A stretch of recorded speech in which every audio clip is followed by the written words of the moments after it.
Welcome to Let's Get Tender, Money Conversations That Matter, a video podcast series with certified money coach Marlene Elizabeth, with amazing weekly guests who share their inner challenges, personal triumphs, and inside tips and strategies so you can prosper, lead, and love bravely in business and life. So get comfy and get ready to grow money wings. Hi, everyone. Welcome to Let's Get Tender, Money Conversations That Matter. I'm your host, Marlene Elizabeth, and I am so honored that you've joined us here today for this very important conversation in terms of our relationship to money. Because as you and I both know, as female entrepreneurs who are on fire to bring our natural gifts and talents to the world, it is so important to know all about our relationship to money so that we can continue to turn a profit and have very profitable lifestyle businesses so that we can keep doing what we love and what we were born to do in this world.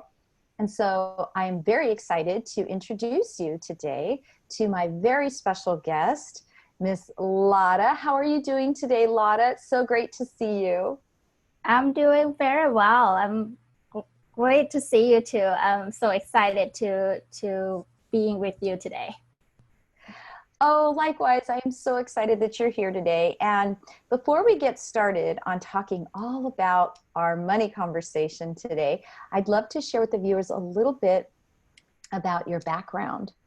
So Ladda was born into a poor family, but with her passion of personal growth, Ladda is able to achieve financial success and support many people in her family. She transformed her career from nursing to speaking and coaching after she found her true passion by joining Toastmasters Club. Within 2 years, Ladda became a multiple award-winning speaker. Now she is the founder of Building a Greater Future.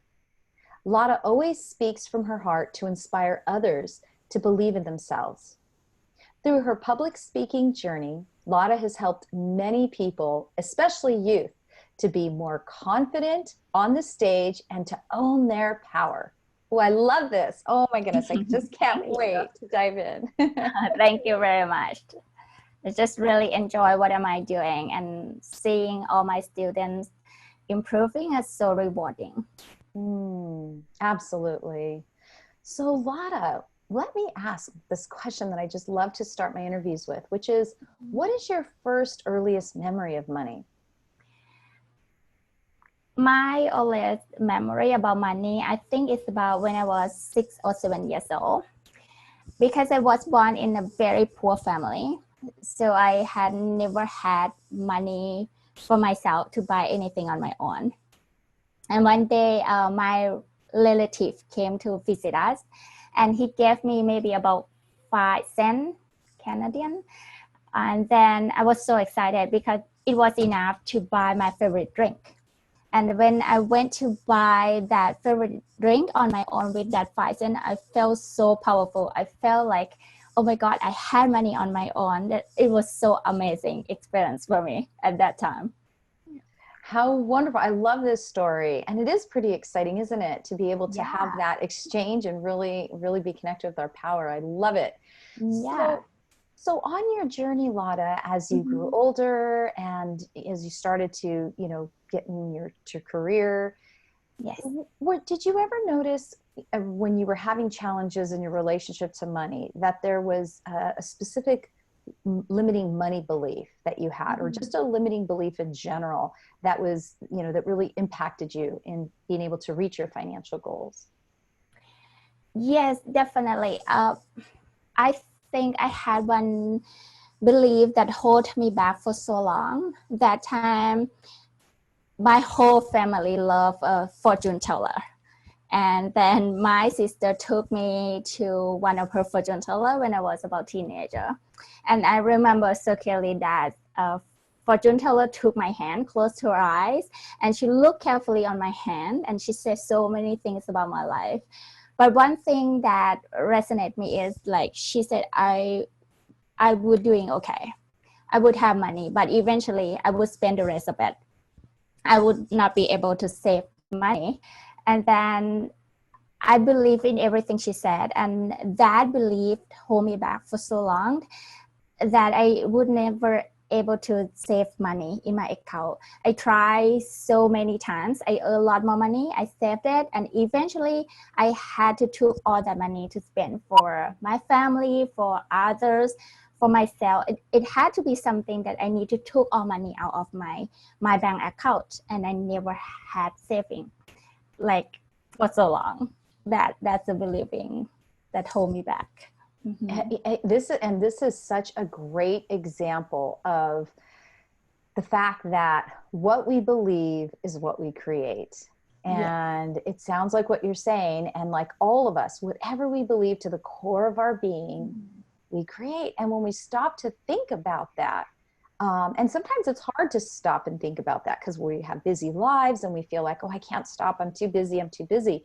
But actually, it's the reverse. I mean, we absolutely must stop and take a look and really assess and reflect on what do we believe, and how is that playing out in the world around us? You know, how is that showing up in what we're creating in life, whether it's lack or abundance, right? So this is such a great example of eliminating money. So then, Ladda, what were some of the brave action steps that you took to start undoing this belief, transforming this belief, or allowing this belief to be transformed in your life? Yes, it came to the point that I was about 24, 25. I was a nurse that time, and I worked so hard to earn enough money for my family. I support my parents, my sisters, my nephews. And that time, I also tried to run my business beside working full-time as a nurse. And that it came to the time I was sick because I worked too hard and to get money to support all my family. And then I was in the hospital for about a month. I also was broke because it took all my money to myself and my family. And when I was in the hospital, I thought I could not live this way anymore. It had to be some way that I was able to achieve financial freedom. I was able to have big saving in my account. It should have a way that the money would run out of my life and I would be abandoned. And I kept thinking that I need to find that way. I need to change it. I didn't want to live like this anymore. I wanted to change it so badly. So after I left the hospital, I was searching the way and I found a book. Am I allowed to tell the book name? Absolutely, yes. Yeah. Great. So I found a book called Rich Dad, Poor Dad, and that changed my life. It changed not just about the way I'm thinking about money, it's the way that thinking about myself and how to manage my financial. And I achieved the financial success because of this book. And I always tell people who have the problem with the money that to read this book to start. And after that, if you would like to take a course or read another book or learn about how to invest, that's another step that you can take. Oh, I love this. And tell me the name of the book again. Yeah, it's called Rich Dad. So RICH DAD. Yes. Poor Dad. POORDAD. Yeah. Yes. Rich Dad, Poor Dad. Oh, yeah. Yes. That is a fabulous book. Yes, absolutely. So going back to the fact that, because you raise, again, just such a valid and important piece of this conversation, that what happens is that sometimes we kind of set out to try to provide for everyone around us, right? Especially as women. And even it's cultural as well. There's a cultural expectation as well that happens, that we're expected to do this. And we end up running ourselves into the ground, right? We're just, and so we become, as a woman that she said, broke, busted, and disgusted. It's just, just kind of flat on our back. Mhm. And so something's got to give, right? Because we're either going to live or we're going to die, right? I mean, something has to give. Exactly. And sometimes it takes that. Sometimes it takes us reaching that point in our life to finally make a change, because change is hard. Change isn't something that we embrace very well. We have this a very deep need to fit in, to be loved, and to be accepted, and all these things, right? But it's also part of the growth journey. So I love that I believe what you're saying here is that you finally found the courage just to be open to a different way of living. And that does take Right. courage, right? You didn't just heal and go right back to what you were doing, which is kind of a grind. Yeah. Open. And then when you became open, sort of the way came to you in the form of this book. Exactly. Yeah. But the first thing to make a change is to change the question to yourself, to change the way you think, and to find a way to make it happen. Yes, you're speaking my language. I love this, Ladda. I love this, because what I have found in my own journey, and what I often share with my clients or my students or the audiences that I speak to, is that we tend to sometimes put so much of the focus on the money, and money is so important in this world. It's a very valuable resource for us in our life. But when we're talking about our relationship to money, the conversation is actually more about us. It's more about our own personal growth and our own personal journey. And that's very important. That's a mindset shift. And sometimes that's pretty mind blowing, really, because suddenly when you have that shift, you really realize how much opportunities are right in front of you and you just never saw them. It's exciting, isn't it? Yeah, I completely agree with you, because after we shift our focus on what we love or what we would like to serve to others, money just flow to us easily. It's just about the mindset, like you said. It's blown me away. Yeah. So in terms of an empowering belief that you have, about money, so going from the belief you had that held you back for so long, is there a belief that you can articulate about money now that really you feel is much more empowering for you in your financial journey? Yeah, so after I finished that book, I know the first thing that I need to change is my mindset and my believing. That's the most important thing to start everything in your life. And then I started to tell myself, it's hard at the beginning to believe that I am able to save money, to believe that I am able to be abundant, and to believe that money flow to me easily. But I need to shift that. And then I started to write in my diary. Then I try to delete all my negative belief and replace it with all the positive belief. So for example, I used to believe that I was able to save. So I changed it. I was able to save money. I had a big amount of money in my bank account. I am abundant. Money flow to me freely, easily. And I just kept telling myself like that every day, even though at that time I didn't see the way to make it happen, but I just kept telling myself like that until it became part of my life, until I totally believe in it. And the ways were open, like the money came to my life like in some way that I could not believe it.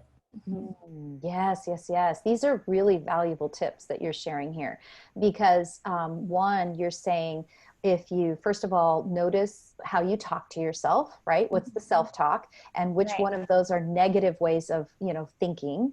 So then we kind of even lay them out on a piece of paper and say, okay, what's the opposite? How can I reframe this belief? And the fact that you're also pointing out that you may not even be able to believe it then, but you actually write it down. And here's another tip I would add too, is also say that you're grateful for it. Like you're already grateful for receiving this, right? And then, so it's really more about the what, like knowing what you have to do and why you have to do it, and then allowing the universe to bring the how. because a lot of times we feel like we're in control of the how, and sometimes it's the how are we going to do it, that stops us dead in our tracks from ever moving forward in our dreams. But when we can just release that how, release the fact that as long as we're just doing what we're supposed to be doing, do our part, the how is going to show up. And it's amazing how quickly it can show up and how so much more ease it brings into our life instead of the stress of pushing and doing and all that. Not that doing isn't important. It's very key to this as well, but just brings that ease, doesn't it? Exactly. I completely agree, because I see it from my life, and what you said and what I learned so far as well.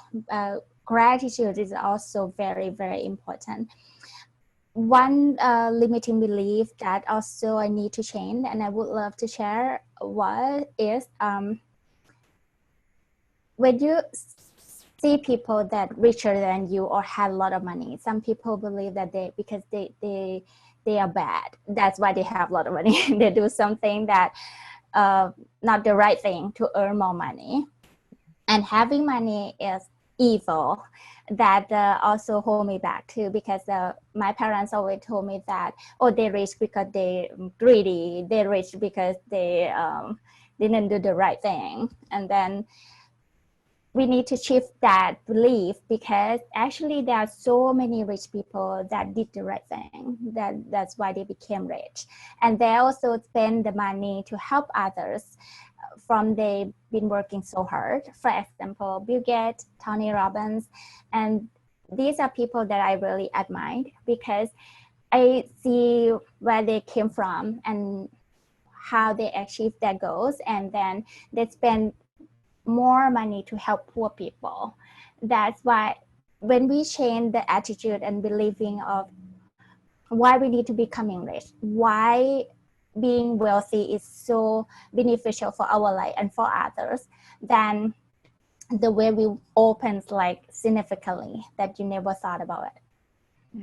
I love that you've brought this up, Ladda. This is such an important and common belief out there that we, whether we admit it or not, that sometimes can really trip us up. And that is that when we are taught that money's evil, right? And that people who have a lot of money and wealth, that, like you said, they're greedy or there's something bad about them, right? Yeah. But I really agree with you. This is truly, I find that way of thinking is more of a trap that prevents us from really achieving our greatness, our potential. We are born with incredible potential. All we have to do is just study the brain for just an hour and realize this incredible free gift we have been given. And so, and I think the other piece of this too is that I think it helps us when we understand that when you're simply doing what you're great at, like when you are really in your deep gladness, right? And this is from a quote, but when you're just living in your deep gladness, and that deep gladness fills the world's deep hunger, right? Yeah. That when you're busy showing up at your best to do that kind of work, the money is just one result from living in that wonderful place. And honestly, it's not an easy place to live in. Because it means we have to let go of the things that we hold on to that prevent us from reaching our greatness. And sometimes we feel a payoff from some of those things. So that's part of where coaching comes in. That's part of where journaling comes in. That's part of where this retreat time that we need to integrate into our lives as female entrepreneurs is so, so important, especially around this conversation with money. So great points, Ladda. So let me ask you this then. What, you're an entrepreneur, you're a speakerpreneur, right? Right. And so what are some lessons maybe that you've learned from your business that you find also can apply to our relationship with money? Definitely. I believe that doing what you love, know what is your passion is, and then go from there.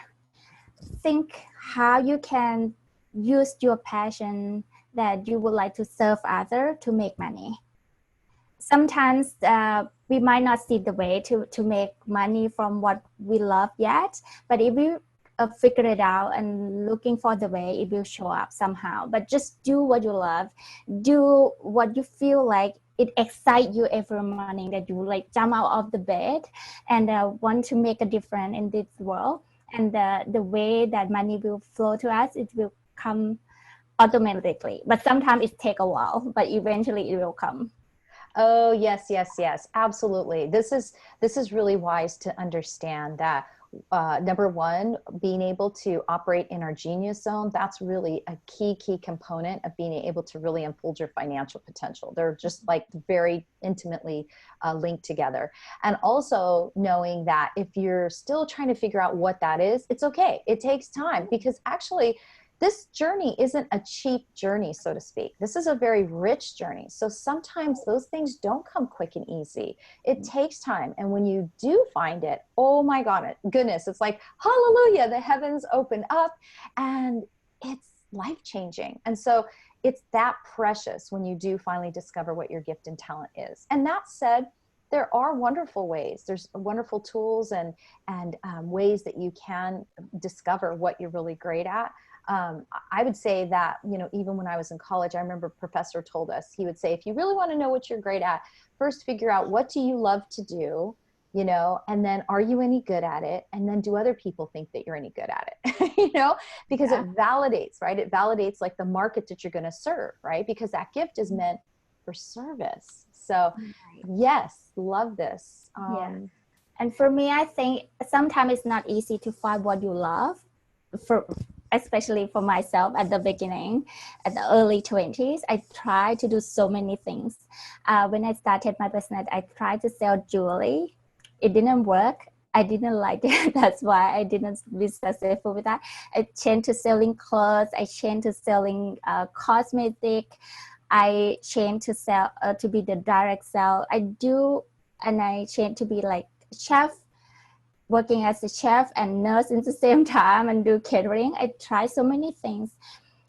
And eventually I joined Toastmasters, and I found myself through it accidentally that I love this so much. Sometimes we could not know exactly what we love or what is going to be our passion. But the only thing we can do is try all the things that you think that you like or you love to see how you feel. And then somehow you will figure it out, and somehow you will find your passion accidentally because you try so many things, and then that will become your thing that you're going to build the business or be entrepreneur with that for a long term. Yes, I love this too, because, so you try a whole bunch of different things, and then you kind of step back at a certain period of time and you say, what's the common thread? And they have all different faces, but there's some common thread through all of these experiences. And you're absolutely right. And especially when we're in our 20s, that is the time for exploration and discovery. That is a very rich time to really discover who we truly are. And I think even throughout our 20s, we really don't know that yet until we get to our 30s. I mean, but that's that time that we get as human beings to discover and explore. And also going back to the fact that how important it is to have supportive people around you as well during this process, because a lot of times you can have naysayers and say, haven't you figured it out yet? When are you going to figure it out? Why are you doing so many different things? And a lot of times entrepreneurs or women who have an entrepreneurial spirit can be very misunderstood, and it can feel very lonely, and you can start self-doubting yourself and questioning yourself, like, what is wrong with me, right? Especially when your bank account is showing, Absolutely. the fact you haven't found your way yet. It was hard at the beginning for sure on this journey, and like you said, we felt lonely sometimes. We question ourselves that we are doing the right thing or not. Then if we have someone going with us during this journey, that would be amazing. Yes. I feel like 20-year-olds and even 30-year-olds have such a valuable opportunity now because of the time that they're going through life, where we are so connected with the internet. And then with the coaching, the billion-dollar coaching industry, where there are so many people you can reach out to actually, even in your 20s, have a mentor, have a guide, have someone that is walking right along beside you to help you speed up that learning curve. Oh my goodness. it's amazing. It's really amazing. Mm-hmm. Definitely. So Lana, what would you say then that you've learned to be true to this point in your life, in your young, beautiful life? Thank you very much. What have you learned to be true about money that you wish someone would have maybe whispered in your ear, that little piece of financial wisdom that could have been really helpful?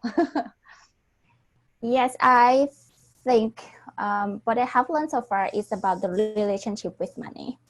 I wish I would have known that having money is like you have someone very special in your life. Because when you treat your money like someone that you love so deeply, the way you spend, the way you save, the way you earn the money will be different. Like for example, when I have my first income and I knew about these ideas, I will like take care of my money by paying myself first, like 10% for my retirement, 10% for education and investment, and 10% for helping others. And then the rest, we will see the rest, how much do we have, and then we try to manage to spend just only the rest. So we won't bother the one that we divided for each this 10%. And then we weren't going to spend more than what we should spend. And even we will think that how do we spend life, because this is so valuable for us and for others. We love this money like we love someone else. Then we have a better relationship with money. And that the lesson I learned so far, that I would have known this before, like this time. Yes. Oh my goodness. I couldn't agree more. And this is like the foundation of building wealth, right? Especially knowing this financial wisdom when we are in our 20s, even I'm just as young as you can be, where you starting to learn the value of saving so that you can have your money grow for you. Is so important. And having that benefit of time on your side, because time is that great equalizer, but it's also that great compounder, right? So this is really, really important stuff. And also I love the fact too, that as you talk about kind of the nuts and bolts of finances, right? The actual nitty gritty of how you manage your money. What I love about this, I always get this image as women, like, okay, so we're in a classroom and we sit and we learn about it, but then it's time to roll up our beautiful sleeves and get our beautiful hands into the dirt and plant our garden. And that's all about the nuts and bolts of finances, right? And so that's of course a whole nother conversation. Yeah, that's right. But these are great points. I love, this is so important. Yes. So, well, Lana, it has been such a pleasure chatting with you. And I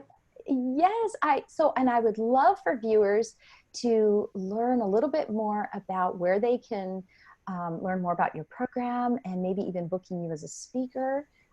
Would you mind sharing some of those details with our viewers today? Yes, for now, you can reach me via my Facebook page. It's called Public Speaking Secrets. And also you can find me on Facebook, Ladda Boonmee, just my full name. Now we are going to have workshop in August about forgiveness, that it also can help you achieve financial freedom and be able to achieve more success in your life. Then I will post the specific date and location on my Facebook as well. Oh, fantastic. Yes, that is a huge, that's a huge topic around that relates very much to our journey and our relationship with money, because, when we talk about money, there's so many emotions that come up, and money shame and all of that. And to be able to forgive ourselves as much as we're forgiving others, that's a beautiful topic. So viewers, I encourage you to check out Ladda's contact information. And also, even if you're a speaker, perhaps, you know, I mean, speakers need other speakers, right? We need support in whatever industry we're working in, whether we're learning or just supporting one another. Yes, it's so important to reach out and be connected with each other. So if you're a speaker, even you may be interested in connecting with Ladda as well. Well, Ladda, before we wrap up, are there any final words that you'd like to share? Any tips or insights that we may have not already covered here today? I would love to encourage all women who are just starting to have their own business or thinking about financial success to looking deeply inside of themselves. And if they are able to do meditation, if there are so many kind of meditations, but it can be any kind of meditation that you would love to start. It will help you to see inside of yourself, and that will guide you to the right direction. And you have someone that truly go along with you through this journey, when you can see deeply inside of yourself. And the meditation is the key that you can reaching out inside of yourself, that will be your true friend that will go along with you in this journey. Beautiful, beautiful. And I would only add just one brave feather at a time. Yes, absolutely. Wonderful, Ladda. Well, again, thank you so much. And viewers, keep growing your money wings. And I look forward to chatting with you next week. But Ladda, bless you for being here today. And again, blessings on your journey. Thank you very much. I'm so grateful to be with you today, and all the best to you as well.